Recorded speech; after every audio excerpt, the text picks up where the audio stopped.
না, আসলে অনেক টেস্ট আর কি, দামও খুব কম আর কি, মানে খুব ভালো আছে। এখানে আপনার নিচে হচ্ছে সিঙ্গারা নিচে আপনার 2 টাকা পিস, আর আপনার বেগুনি আছে 2 টাকা পিস, তারপর পেঁয়াজও আছে 2 টাকা পিস নিচ্ছে আর কি, আর চিকেন আছে 50 টাকা। এখন সেল কম।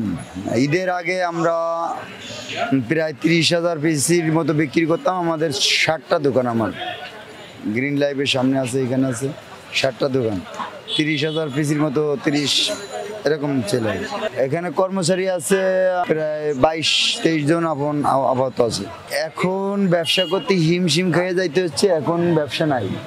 এখন হচ্ছে মনে করেন কোনো রকমে পোলাপান বাসায় আছি, যেহেতু তেল মাল সব কিছুর দাম বাড়তি, তো অর্থাৎ এখন সামনে ভবিষ্যতে চিন্তা ভাবনা করে যে সামনে কমবে, এভাবে আমরা বসে আছি যে যখন যত সময় পারি এত সময় করব।